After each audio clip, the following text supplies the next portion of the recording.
ओम नमः शिवाय, ओम नमः शिवाय। शिव हरि बच्चों, बोलो श्री कृष्ण भगवान की जय।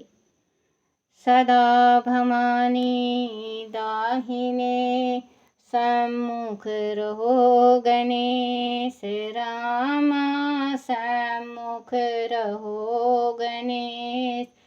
पांच देव रक्षा करो, ब्रह्मा विष्णु महेश सियापति राम। जय जय राम, मेरो मन बसियो सीताराम। राम नगरिया राम के, बसते गंगा तीर रामा, बसते सरयू तीर रामा। चौकी हनुमत वीर की राम जी, चौकी हनुमत वीर की। बोलो सियापति रामचंद्र भगवान की जय। बोलो गणेश भगवान की जय। अपने अपने माता पिता की जय। अपने अपने गुरुदेव महाराज की जय। शिव पार्वती की जय हो। शिव पुराण की जय हो। शिव पुराण में शिव जी के महाकाल आदि 10 अवतारों का तथा 11 रुद्र अवतारों का वर्णन। बोलो शिव पार्वती की जय। तदनंतर यक्षेश्वर अवतार की बात कहकर नंदीश्वर ने कहा, मुनि अब शंकर जी के उपासना कांड द्वारा सेवित काल महाकाल आदि 10 अवतारों का वर्णन भक्ति पूर्वक श्रवण करो। उनमें पहला अवतार महाकाल नाम से प्रसिद्ध है, जो सत्पुरुषों को भोग और मोक्ष प्रदान करने वाला है। उस अवतार की शक्ति भक्तों की मनोमंचित पूर्ण करने वाली महाकाली है। दूसरा तारा नामक अवतार हुआ, जिसकी शक्ति तारा देवी हुई। दोनों भुक्ति मुक्ति के प्रदाता तथा अपने सेवकों के लिए सुखदायक हैं। बाल भुवनेश नाम से तीसरा अवतार हुआ। उसमें बाला भुवनेश्वरी शिवा शक्ति हुई, जो सज्जनों को सुख देने वाली है। चौथा भक्तों के लिए सुखद तथा भोग मोक्ष प्रदायक। बच्चों, इसमें जितने शिव जी ने अवतार लिया है, उतना माँ शक्ति ने अवतार लिया है। जिस जिस नाम से शिव जी ने जन्म लिया है, उस नाम से माँ शक्ति अवतारण हुई हैं। जैसे कि महाकाल हुई तो महाकाली हुई, तारा हुए तो तारा देवी हुई। तो बच्चों, इसमें भगवान शिव जिस शक्ति में अवतार लिए, उसकी शक्ति में माँ शक्ति भी अवतार ली हैं। दोनों भुक्ति मुक्ति के प्रदाता तथा अपने सेवकों के लिए सुखदायक हैं। बाल भुवनेश नाम से तीसरा अवतार हुआ। उसमें बाला भुवनेशी शिवा शक्ति हुई, जो सज्जनों को सुख देने वाली है। चौथा भक्तों के लिए सुखद तथा भोग मोक्ष प्रदायक पोड़श श्री विघेश नाम अवतार हुआ, और पोड़शी श्री विद्या शिवा उनकी शक्ति हुई। पांचवा अवतार भैरव नाम से प्रसिद्ध हुआ, जो सर्वदा भक्तों की कामनाओं को पूर्ण करने वाला है। इस अवतार की शक्ति का नाम है भैरवी। गिरिजा, जो अपने उपासकों की अभीष्ट दायिनी है। छठा शिवा अवतार छिन्न मस्तक नाम से कहा जाता है और भक्त काम प्रदा। गिरिजा का नाम छिन्न मस्ता है। संपूर्ण मनोमंचित के दाता शंभु का सातवां अवतार धूर्मावन नाम से विख्यात हुआ। उस अवतार में श्रेष्ठ उपासकों की लालसा पूर्ण करने वाली शिवा धूर्मावती हुई। शिव जी का आठवां सुखदायक अवतार बगला मुख है। उनकी शक्ति महान आनंद दायिनी बगलामुखी नाम से विख्यात हुई। नवा शिव अवतार मतंग नाम से कहा जाता है। उस समय संपूर्ण अभिलाषाओं को पूर्ण करने वाली सर्वेणी मातंगी हुई। शंभु के मुक्ति रूप फल प्रदान करने वाले 10वें अवतार का नाम कमल है, जिसमें अपने भक्तों का सर्वथा पालन करने वाली गिरिजा कमला कहलाई। यह ही शिव की 10 अवतार हैं। यह सब के सब भक्तों तथा सत्य पुरुषों के लिए सुखदायक तथा भोग मोक्ष के प्रदाता हैं। जो लोग महात्मा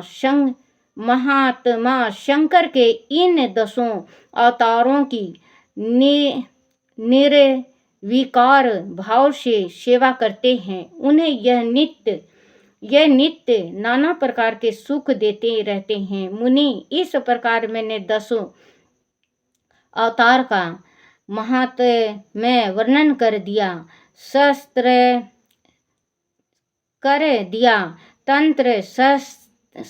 तंत्र शास्त्र में तो यह सर्व काम प्रद बतलाया गया है। मुनि, इन शक्तियों की भी अद्भुत महिमा है। तंत्र आदि शास्त्रों में इस महिमा का सर्व काम प्रद रूप से वर्णन किया गया है। बच्चों, जो तंत्र मंत्र जो विद्याएं हैं, ये 10 जो रूप बताया है, 10 रूप तंत्र मंत्र का है, जो सिद्ध करता है, जो सिद्ध कर लेता है और सिद्धि हो जाती हैं ये दोनों। जैसे 10 में से चाहे शिव महाकाल का करो आप तो महाकाली का होगा, महाकाली और महाकाल का, तो इनमें भैरव और भैरवी का तो ये ज़्यादा फलदायक होता है।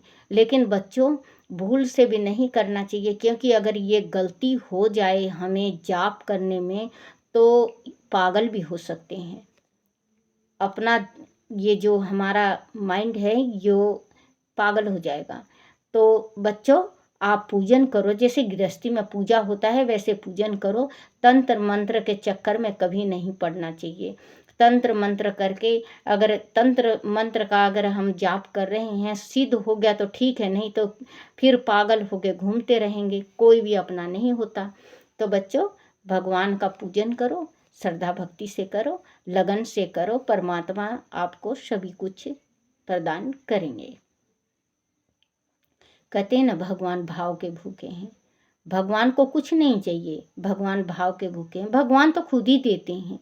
एक बच्चों, आप पूजन करने जाओ तो आप एक चीज़ को 10 बार मत मांगा करो।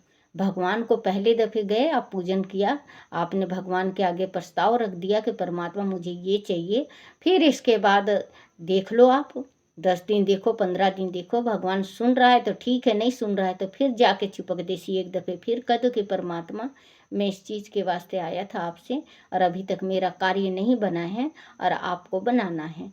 तो भगवान जरूर बनाएंगे। बच्चों, भगवान दुखिया का साथी हैं। कहते हैं ना, अपने छोड़ जाते हैं, दुख में अपने छोड़ जाते हैं ना बच्चों, दुख में अपने नहीं होते।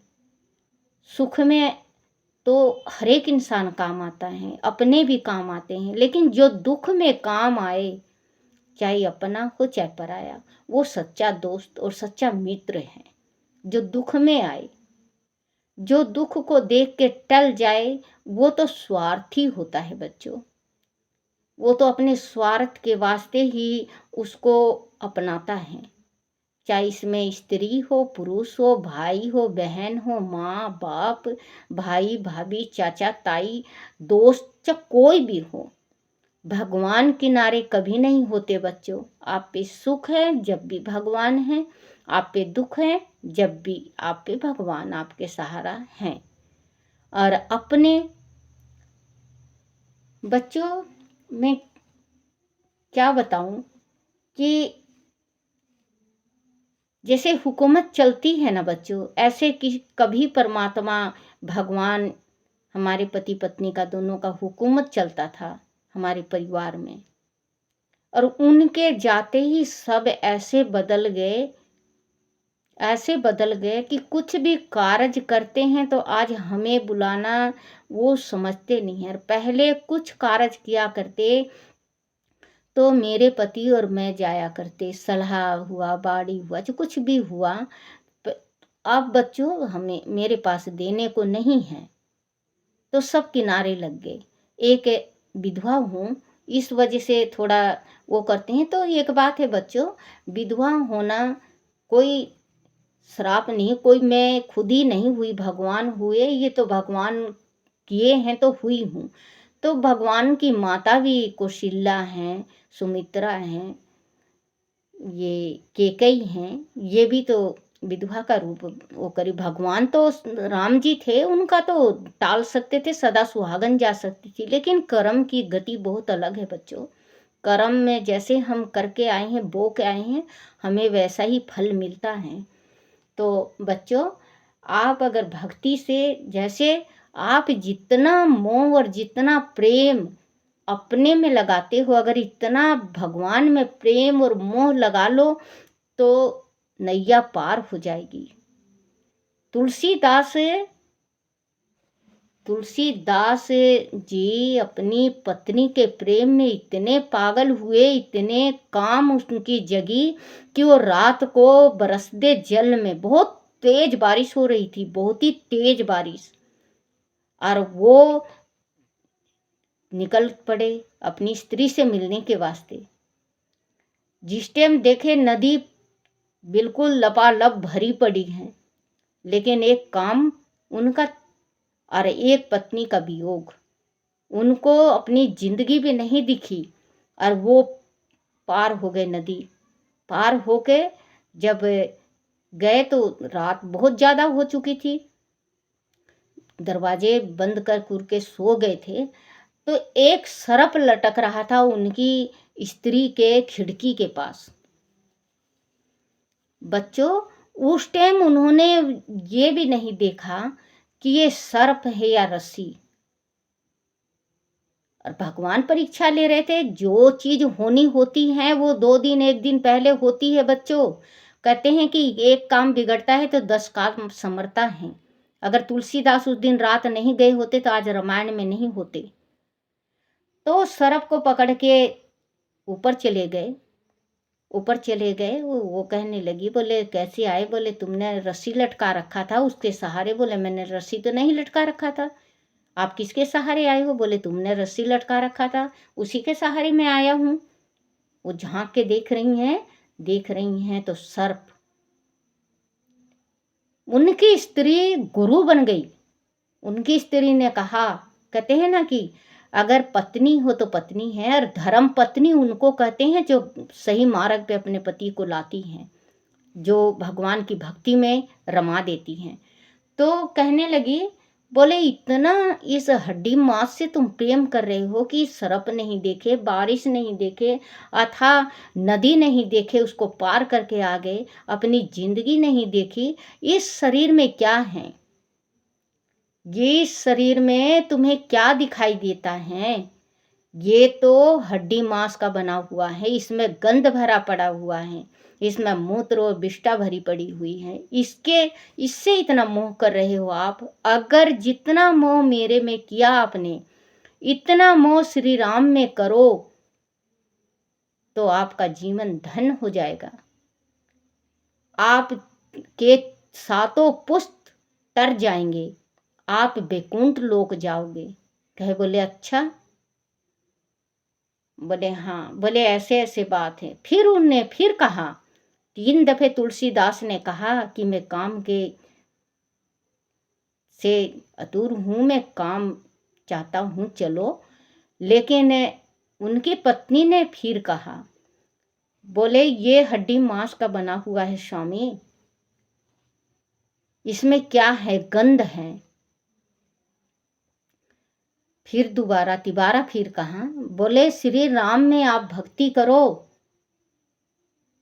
बोले अच्छा। जब भी उसने अपने काम को वश में करके, कहते हैं ना, काम को जिसने वश में कर लिया उसने जगत को वश में कर लिया। काम को वश में करके सीधे जंगल निकल गए। जंगल निकलने के बाद तपस्या किया। तपस्या करने के बाद भगवान प्रसन्न हुए श्री राम जी। उन्होंने रामायण लिखी। भिक्षा लेने आई ये अपनी स्त्री से, उनकी स्त्री ने पैर पकड़ के माफ़ी मांगा, लेकिन नहीं माने। फिर पता चला उनकी स्त्री को कि वहाँ बैठे हुए रामायण लिख रहे हैं। गए, बोले मुझे माफ़ कर दो, मेरे से भूल हो गई, जो मैं तेज में आके आपसे मैं ये कह बैठी। बोले वो वक्त गया, वो वक्त गया, अब तो मैं श्री राम का हूँ, मैं भी नहीं हूँ। ये श्री राम का है, मेरा सारा चोला, सारी शरीर, सब कुछ ये श्री राम का है, मेरा कुछ भी नहीं है इसमें। क्या कहूँ, तू गुरु है मेरी, जो तूने सही मार्ग दिखाया। अपनी स्त्री को कह रहे हैं तुलसीदास कि तू गुरु है मेरी, तूने मुझे सही मार्ग दिखाया। पगली तू भी भक्ति कर। 84 लाख साल बाद ये जीवन मिलता है, इस जीवन को वैसे मत गंवा। अगर तू उस दिन मुझे नहीं सही मार्ग देती तो आज मैं नरक में पड़ा होता। पगली तू भी गुरु भक्ति कर। तुलसीदास की स्त्री भी गुरु भक्ति में रम गई। तो बच्चों वही कहते हैं कि भक्ति ऐसा करो। ये शरीर क्या है बच्चों, ये शरीर क्या है, आप यही सोचो। हम नहा लेते हैं, धो लेते हैं, कपड़ा साफ पहन लेते हैं ना बच्चों। ऊपर से हम इतने अच्छे लगते हैं, बहुत ज़्यादा, लेकिन अंदर कितना गंद भरा पड़ा है बच्चों। दुनिया इस गंद से लगाव कर रही है, अपनी जीवन नहीं सुधार रही। ये गंद अंदर भरा पड़ा है, विष्ठा का, मूत्र का, बलगम का, पीच का, राद का, खून का, मांस का। क्या है ये शरीर? ये शरीर कुछ नहीं है बच्चों, ये शरीर गंध का बना हुआ है। हाँ, भक्ति करो, साफ स्वच्छ आत्मा करो, बिल्कुल आत्मा साफ होगा आपका, भगवान मिल जाएंगे। कहते हैं ये शरीर, अब ऊपर से नहा लिए, धो लिए, सेंट मार लिए, हम सेंट मार के और घूमने जा रहे हैं। अगर अगल बगल से कोई निकलता है, आहा कितनी खुशबू है, खुशबू को तो पहचान लिए बच्चों आप। स्त्रियां हैं, खुशबू लगाती हैं, लगाओ, कोई बुरी बात नहीं है, खुशबू अच्छा है, लेकिन भगवान को अर्पण करो खुशबू।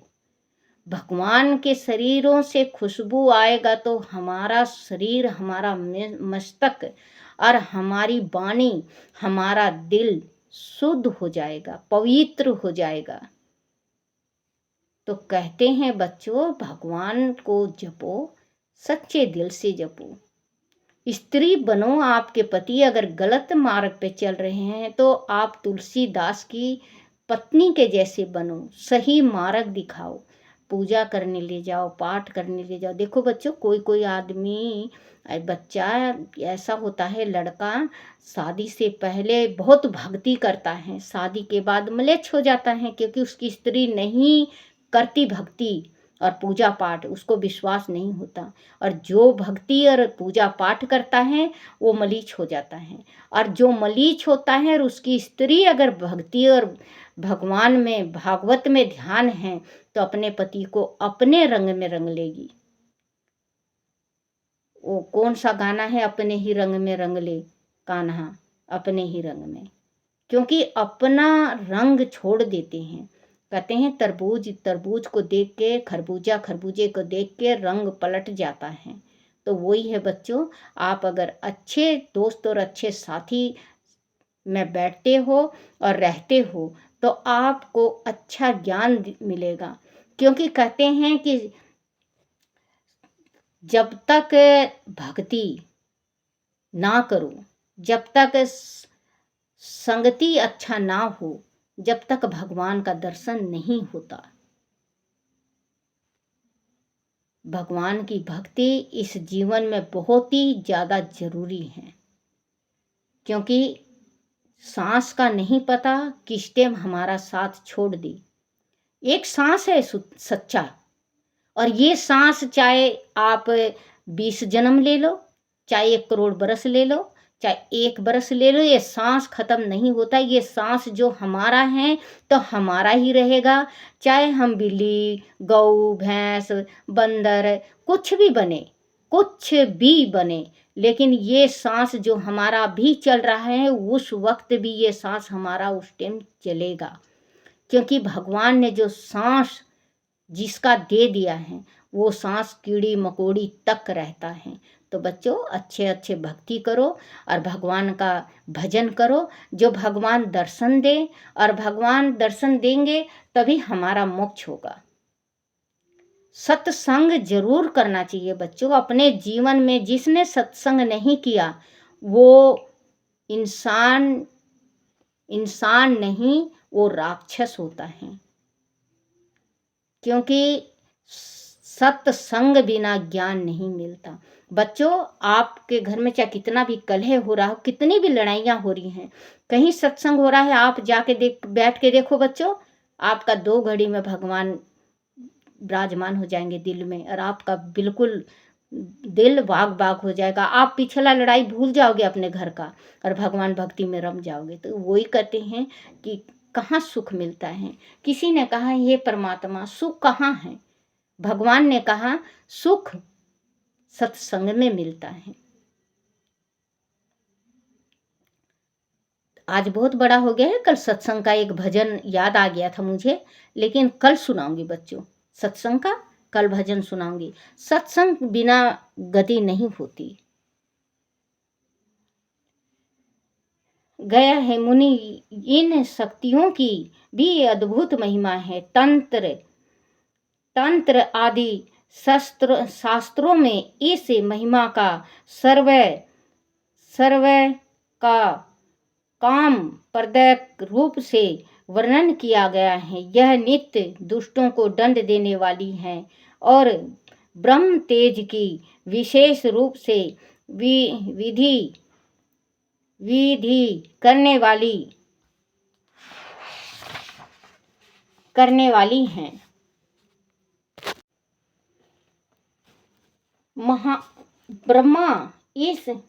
ब्राह्मण, इस प्रकार मैंने तुमसे महेश्वर के महाकाल आदि 10 शुभ अवतारों का शक्ति सहित वर्णन कर दिया, जो मनुष्य समस्त शिव पर्व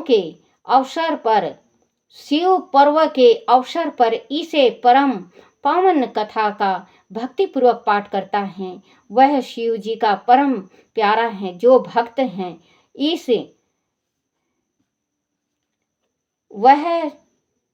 वह शिव जी का परम प्यारा हो जाता है। बोलो शिव पार्वती की जय। ओम नमः शिवाय, ओम नमः शिवाय, ओम नमः शिवाय बाबा, ओम नमः शिवाय।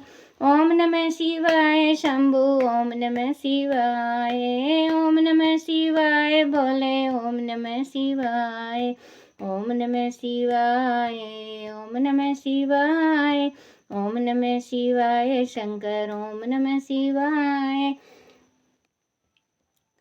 ओ शिवाय नमो, शिवाय नमो, शिवाय नमो, शिवाय नमो, शिवाय नमो, शिवाय नमो।